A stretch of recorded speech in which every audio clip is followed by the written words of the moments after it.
عمر مرموش لاعب على الله، عمر مرموش لاعب ملوش فيها. تخيل يا صديقي، ده كلام بيتردد على لسان واحد زي رضا عبد العال.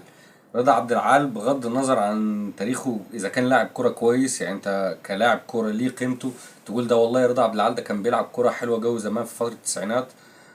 بس الكلام اللي هو بيقوله دايما يعني ده مستحيل يكون اصلا واحد لمس كورة، يعني انت فاهم. يعني اللي زي حالتنا احنا اللي بيشجع بس، وارد انه يكون بيفهم وارد يكون ما يفهمش. ما ينفعش يقول كلام زي ده. انت بتتكلم على لاعب مكسر الدنيا في العالم، وانت شايف ان هو ملوش لازمه وما بيفهمش كوره. فدي يعني ده منطق غريب من رضا عبد العال. هو يعني دايما لازم ينتقد.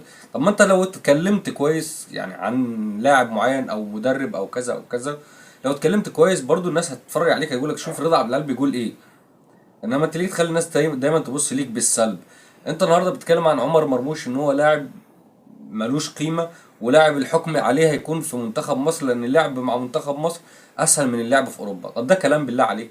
أنا شايف عمر مرموش النهاردة راجل مكسر الدنيا في الدوري الألماني، وهداف الدوري الألماني مناصفة مع هاري كين، وأكتر واحد عامل أسيستات، وتاريخ بيكتبه، وأنت تقول لي عليه لاعب ما بيفهمش كورة ومالوش في الكورة والكلام ده كله. طبعا بأنهي منطق هصدقك؟ لو أنت ككابتن رضا عبد العال فعلا ما تعرفش حاجة عن عمر مرموش وعشان كده بتقول أي كلام وخلاص، فانت ممكن تفتح اليوتيوب او ممكن تسأل جوجل. عمر مرموش اللي كان في 2018 ناشئ لوادي دجلة، وقيمته السوقية لا تتعدى ال20,000 دولار. يعني انت بتتكلم في لاعب موهوب، لاعب بوتنشال، هيجي في يوم من الايام وانه يكون لاعب كويس. انت النهارده بتتكلم عن واحد قدر ان هو يسافر لبره، قال لك اتمرمط في المانيا، اتمرمط في كذا دوله، المهم ان انا اوصل لحلمي. شوقي غريب اللي كان ماسك المنتخب الاولمبي في 2018 ما رضيش يضمه لانه قال لك عليه ان هو لاعب جسمه ضعيف ومش هيقدر يقدم حاجه مع المنتخب.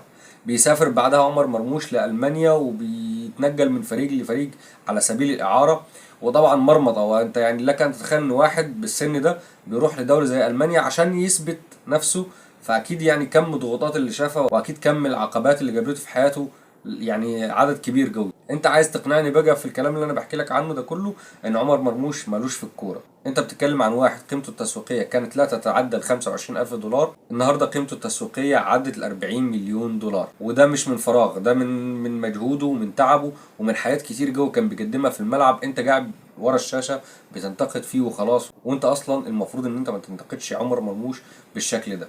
عمر مرموش النهارده بيقدم افضل اداء ليه على المستوى العالمي. النهارده عمر مرموش بيقدر انه يسجل 3 اهداف من ركلات ثابته على التوالي في 3 مباريات، رقم ما بيحققوش الا اللعيبه الكبار. عمر مرموش النهارده هداف الدوري الالماني مناصفه مع هاري كين، اكتر لاعب عمل اسيستات في الدوري الالماني، اكتر لاعب عمل مساهمات تهديفيه في الدوريات الخمسه الكبرى مناصفه مع محمد صلاح. انت بتتكلم عن عمر مرموش ان هو الحكم عليه هيكون في مباريات افريقيا، لان افريقيا اصعب من اللعب في اوروبا، فانت كده راجل بتقول اي كلام وخلاص. طب انت لما بتتكلم على افريقيا ان فيها لعيبه بتاعه المنتخبات بتكون محترفين بره، تمام، وهم اللي بيجوا يلعبوا كاس الافريقيه، فاللعب معاهم. طب ما هم الناس دي بتلعب بره، هو الناس دي اللي بتلعب ضده. انت عارف في كام واحد افريقي بيلعبوا في المانيا؟ نفس الفرق او نفس اللعيبه اللي بترجع لمنتخباتها هي اللي قاعده بتلعب مع عمر مرموش وهو متفوق عليهم. انت عارف كام واحد افريقي بيلعب في الدوريات الاوروبيه كلها عشان عمر مرموش يكون اكتر لاعب مساهم في الاهداف على اوروبا كلها؟ انت بتتكلم في ايه؟ ما انت كده بتناقض نفسك. يعني اتمنى بس ان انت تكون بتفكر في الكلام قبل ما تقوله. يعني عارف اللي هو ايه، أنا الكلام ده هيوصلني لايه في الاخر؟ هل الناس هتقول عليا ان انا ترند؟ طب طلعت ترند في ايه؟